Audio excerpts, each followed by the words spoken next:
Hello guys, welcome back to our channel. আমি সুস্মিতা চলে আসলাম আরেকটা নতুন ইন্টারেস্টিং ব্লগ ভিডিওর সাথে। আজকে যাব শ্রাদ্ধ বাড়ি অনুষ্ঠানে, আর প্রথম থেকে শেষ অবধি ভিডিওটা দেখতে থাকো, জানি খুব এনজয় হবে। আর এদিকে আমি এখন রেডি হয়ে নিয়েছি, আর আমার ফুল লুকটা তোমাদের সাথে শেয়ার করি, তো চলো।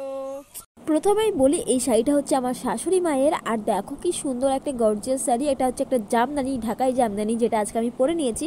আর আমাকে কেমন লাগছে অবশ্যই কমেন্ট করে জানিও। আর এই ব্লাউজটা হচ্ছে আমার বিয়ের আগের, যেটা আমি একবার পরেছিলাম, তার বিয়ের পর সেটা। আর এই যে এই পরলাম, আর এই শাড়িটার সাথে ব্লাউজটা যাচ্ছে কিনা একটু কন্ট্রাস্ট করে বলো তো।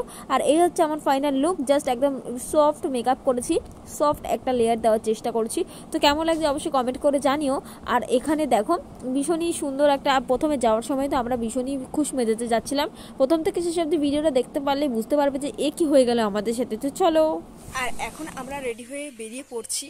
আর কে যাই সবটাই থাকছে এই ভিডিওতে, তো প্রথম থেকে তোমরা ভিডিওটা দেখতে। এখন আমরা বেরিয়ে পড়েছি। আর দেখতে পাচ্ছ আমাদের বাড়ির সবাই রয়েছে এখানে, যারা যারা কাজে গেছে তারা বাদ দিয়ে। এখানে আমি আছি, আমার বড় যা আছে, আর এখানে শ্রীজারানি আছে। ও আর আমি একসাথে হাত ধরে হাঁটছিলাম। আর বেশ সুন্দর একটা, মানে ভীষণ ভালো লাগছিল। তখন কি সুন্দর রোদ, তোমরা যা রাস্তায় দেখলে বুঝতে পারবে। আর ওকে আমি তাকাতে বলছিলাম, ও তাকাচ্ছিল সুন্দর করে। আমরা অনেক গল্প করতে করতে যাচ্ছিলাম, আর অনেকেই অনেক কথা বলছিল, সেগুলোই শুনছিলাম আর তোমাদের সাথে একটু একটু করে শেয়ার করছিলাম। এটা হচ্ছে আমার ভালো লাগার কাজ, আর যেগুলো শেয়ার করলে আমি খুব খুশি হই। আর দেখো এখানে আজকে আমরা যাচ্ছি শ্রাদ্ধ বাড়িতে, আর সেখানে দুপুরবেলায় ভাত দিতে হয়, মানে যে মারা গেছে তার নামে ভাত দিতে গেছিলো এখানে সবাই। আর সেখানে সিজার মা, মানে আমার বড় যাও চলে গিয়েছিল, আর মাঠের মাঝখানে দিতে গেছিলো। যেহেতু কালকে বৃষ্টি হয়েছে তার জন্য এখানে প্রচুর কাদা। আর তখনও আমরা একটু বিন্দুমাত্র বুঝতে পারিনি যে আমাদের সাথে এরকম একটা ঘটনা ঘটতে চলেছে। বাট চলো, প্রথম থেকে শেষ অবধি দেখলেই বুঝতে পারবে যে আমাদের সাথে কি ঘটেছিল। আর তখনও ভীষণ রোদ আর এত গরম লাগছিল, আমি পুরো ঘেমে নেমে যেটুকু যা মেখেছিলাম সব গলে যাচ্ছিল। আর এই যে এখানে হচ্ছে ওই যে ওটা হচ্ছে ক্লাবের সামনে আমরা দাঁড়িয়েছিলাম। আর এখানে খুব সুন্দর ভালো লাগছিল ছবিগুলো তোমাদের সাথে তুলে আর শেয়ার করতে। আমি অনেক ছবি তুলেছি, সেগুলো আস্তে আস্তে তোমাদের সাথে শেয়ার করব। আর দেখো পিছনেই আছে লেম্বু বাগান, মানে লেম্বু গাছের বাগান। তারপরে আছে অনেক গাছের বাগান রয়েছে, যেগুলো দেখতে ভীষণই ভালো লাগে। আর সিজা এখানে কি সুন্দর নাচ দেখাচ্ছিল আমাকে, আর ওর ব্যাগটা আমার হাতেই ছিল। ও বললো না দাও কাকিমা, আমি একটু নিই, তাই আমি ওকে দিয়ে দিয়েছি। আর ওর ড্রেসটাও কিন্তু আমার বেশ ভালো লাগছিল। আর এখানে আমার শাশুড়ি মা আছে, আমার যা আছে, সবাই সবার মতন ব্যস্ত আছে। আর এদিকে আমি আর সিজাই কথা বলছিলাম। আর রাস্তাঘাট কি সুন্দর, মানে খটখটে, আর ওরা সবাই আসছিল, কিন্তু হালকা একটা মেঘমেঘ করছিলই। আর খবরে তো বলেই ছিল যে বৃষ্টি হবে, আর ওয়েদারটা তাই জন্য কীরকম একটা ছিল। আর সবাই আসছে, আর এবং ওরা আসলেই আমরা এখান থেকে যাব। আর সামনেই হচ্ছে যাদের বাড়ি নেমন্তন্ন তাদের বাড়িতে আছে, তাই জন্য ওদের জন্য আমরা ওয়েট করছিলাম এখানে দাঁড়িয়ে। আর এখানে সবাই দাঁড়িয়েছিল, প্রায় 10-15 জন গিয়েছিল ওখানে, আর ওদের বাড়িতেই সব লোকজন। আর দেখতে পাচ্ছ মাঠে ধান কাটার পরে এরকম জল হয়ে রয়েছে। আর চলো, আর তারপরে দেখতে দেখতে ওই দিদির পায়ে কাদা লেগে গিয়েছিলো, সেটা ধুতে গেছিলো। আর আস্তে আস্তে আমরা হাঁটতে হাঁটতে সেই বাড়িতে পৌঁছে যাব। আর তাই জন্য বলছিলাম আমরা একটু দাঁড়িয়ে আছি, তোমরা একটু হাত পা ধুয়ে এসো। তার কারণ হচ্ছে মাঠে প্রচুরই কাদা ছিল, প্রচুর কাদা। সিজা দেখছে, দেখো ভাবছে ওর মা হয়তো বাড়ি চলে যাচ্ছে, যেহেতু পিছন সাইডে আমাদের বাড়ি, আর সামনের দিকে গেলে হচ্ছে নেমন্তন্ন বাড়ি। কথা বলতে বলতে আমরা এখন নেমন্তন্ন বাড়িতে চলে এসেছি। তখনও আমরা বুঝতে পারিনি যে আমাদের সাথে এমন একটা ঘটনা ঘটতে চলেছে। আর এখানে সবাই এসেছিল, বক্স বাজছিল, কারণ কি যে মারা গেছে তার উদ্দেশ্যে গান বাজনা হবে। আর এই যে টাকলু মাথায় সেই মামার বাড়িতে, মানে আমার জায়ের মামার বাড়িতে, আর সিজার মামা দাদুর বাড়িতে অনুষ্ঠান ছিল আজকে। এই যে এনার মা মারা গেছিল, মায়ের তার বছর কি হচ্ছে, মানে বছরের কাজ হচ্ছে, বাৎসরিক কাজ হচ্ছে। আর এখানে ঠাম্মা বসে রয়েছে, আর আমার শাশুড়ি, এই যে আমি বসে আছি। আর এদের ঘরগুলো বেশ সুন্দর সুন্দর লম্বাই ঘর। আর উঠোনটাও ছিল সুন্দর, উঠোনেই সব প্যান্ডেল করা হয়েছিল, খাওয়ার প্যান্ডেল। আর এই যে বাড়ির লোকজন এখানে, আর সবাই অনেক গল্প করছিলাম। আর এখানে সবাই খাওয়া দাওয়া করছিল। ফার্স্ট ব্যাচ বসেছিল, তারপরে সেকেন্ড ব্যাচে আমরা বসবো, সেরকমই প্রস্তুতি নিচ্ছিলাম। কিন্তু তার মধ্যে কি এমন হয়ে গেল দেখো, মাথায় হাত। এখন তো তোমাদের সাথে আমি অনেক ভালোভাবে কথা বলছি, তখন আমরা কথা বলার পরিস্থিতিতেও ছিলাম না। তো চলো এখন চলে যাই বাইরের দিকে, এবার আমরা খেতে বসবো। আর তার আগে কতগুলো ছবি তুলে নেব। যাই হোক, ছবিটা তুলে, আর অনেকে ডাকছিল, যেহেতু সবাই চেনে নেমন্তন্ন বাড়ি, তাই জন্য সবার সাথে গল্প করছিলাম। আর যেগুলো করতে আমার বেশ ভালো লাগে, তোমরা তো আমার ভিডিও দেখলে বুঝতেই পারবে। আমি প্রচুর নেমন্তন্ন বাড়ি যাই আর প্রচুর ঘুরে বেড়াই। আর তখনও পাখা চলছিল, কি সুন্দর দেখো। আর এখানে সিজা আছে, এখানে আমরা গল্প করছিলাম। তখনও রোদ, তখনও বুঝতে পারিনি যে এমন একটা ঘটনা ঘটে যাবে। তারপরে চলো, এই যে সিজা আর আমরা এখানে দাঁড়িয়ে অনেক গল্প করছিলাম। আর সিজা আর আমি একটা ছবি তুলে নিলাম। দেখো ও সুন্দর একটা কাজলের টিপ পরেছে। ও অনেকদিন কাজলের টিপ পরে না, তার কারণ হচ্ছে ওর স্কুলে বারণ করেছে, তাই জন্য স্কুলে পড়ে যায় না, আর বাড়িতেও একটু কম পড়ছে। আর এতটাই গরম পড়েছিল, যার জন্য চুলটা আমি তুলে নিচ্ছি। বাড়ি থেকে একটুখানি সুন্দর একটা শাড়ি পরে সুন্দর সেজে গুজে এসেছি। বলো, একটা নেমন্তন্ন বাড়ি গেলে তো সাজতে গুজতে হয়, যেটা সাজতেও আমাদেরও ভালো লাগে, কিন্তু তার মধ্যে যে এমন কেমন একটা হয়ে যাবে, সব শাড়ি ঠাড়ি নষ্ট হয়ে গেল আমার, কী হবে বুঝতে পারছি না। তারপরে দেখো এখানে একটা দাদু খাচ্ছিল, সেই দাদুটা আমাদের সাথে অনেক গল্প করছিল আর খাচ্ছিল, আর একটা পিঁপড়ের সাথে মারামারি করছিল ওই দাদু।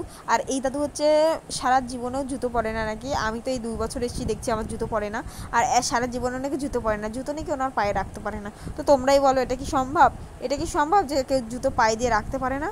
হ্যাঁ এটা সম্ভব, কারণ ওনাকেই দেখে শেখা। আর তারপরে উনি বসলেই আমরা এইখানে বসবো, আর এখানে 2টো পাখা রয়েছে তাই জন্য। আর এই পাশে দেখো একটা সুন্দর মাটির ঘর ছিল, এই একটা বিচুলির গাদা রয়েছে, বিচুলি এক জায়গায় করে রেখেছে, আর একটা মাটির ঘর, এখানেই রান্নাবান্না হয়েছে, যেগুলো দেখতেও ভালো লাগছিল। তো চলো আগে কি বলছি শোনো। হ্যালো গাইস, আমি এখন শ্রাদ্ধ বাড়ি এসেছি, শ্রাদ্ধ বাড়ি ব্লগার আমি। 1 মিলিয়ন সাবস্ক্রাইবার। এই যে আমাদের সৃজা এখানে সাদা জামা পরে এসছে শ্রাদ্ধ বাড়ি, তাই আমরা এখানে কালারফুল পরে এসছি, তার মানে কারণ হচ্ছে আমরা হচ্ছে রঙিন মানুষ।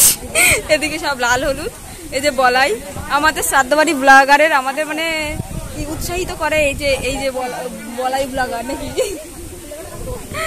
এই তো সবাই আছি এখানে, খাবো দাবো, ভাইরাল শ্রাদ্ধ বাড়ি ব্লগ করে। বলাই তোমাকে ডাকছিল।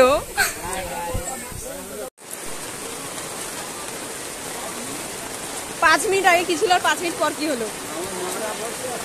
5 মিনিট আগে আমরা কত আনন্দ করছিলাম, আর 5 মিনিট পরের অবস্থাটা দেখো, একদম কালো হয়ে গিয়ে মেঘ করে এত বৃষ্টি হয়েছে, এত বৃষ্টি হয়েছে যে আমাদের থালা সব ভেসে গেছে, থালায় সারা বাড়ি জল, দেখো সবার থালা ভিজে গেছে, আর দিদিতে পুরো ভিজেই গেছে, আমিও এখন দাঁড়িয়ে আছি, আর এখানে সবাই খাচ্ছিল, আর সবাই দেখো আমরা কী অবস্থায় রয়েছি এখন, কারণ কি যার বাড়িতে অনুষ্ঠান সেই জানে, আর কি অবস্থা আমার ছোটো বাড়ি হয়েছে, আর যার কারণে হাঁটু নিচে দেখো হাঁটু জল জমে গেছে, আর এমন একটা ঘটনা ঘটে যাবে তা তো আমরা ভাবতেই পারিনি। ওদিকে রান্নাবান্না এখনো চলছিল, ভাত বসানো ছিল, দেখো, আর আমি তাই ভাবছিলাম যে কি দুর্দশা করলো, যে কী হয়ে গেল একটা। যাই হোক তোমরা দেখো এতটাই মানে সব জামার উপর ভিজে ভিজে এতটার অবস্থা, আমরা তার মধ্যেও খাচ্ছিলাম যে অবস্থা আছে নিয়ে, আর সবাই কী করবো এখন, উঠেই বা কী করবো, বৃষ্টি যেহেতু চলে এসেছে প্রাকৃতিক নিয়ম, লোকজন সবাই ভিজে গেছিলো, সঙ্গে ঠেকাতে ঠেকাতে জানোই যে একটা অনুষ্ঠান বাড়িতে কত অনুষ্ঠান থাকে, কত লোকজন আসে, কত কাজ থাকে, তার মধ্যে সব কিছু ম্যানেজ করে চলতে হয়। তোমরা দেখো এটা কী হয়ে গেল, সবাই খেতে বসেছে, সবাই ভিজে গেছে, এই ছোটা পাতায় অস্থির হয়ে যাচ্ছিলাম আমরা, আর পুরোটাই ভিজে গেছি, দেখো একের পর একটা জিনিস দিয়ে যাচ্ছিলো, আর তোমরা ভিডিওটা দেখলেই বুঝতে পারো। ওই যে পিছনে জল জমে গেছে পিছনে।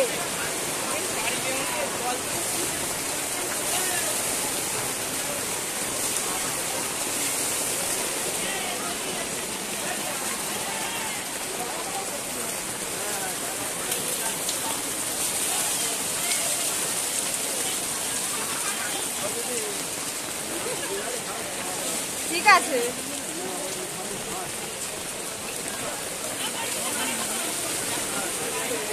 ও বলা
Ada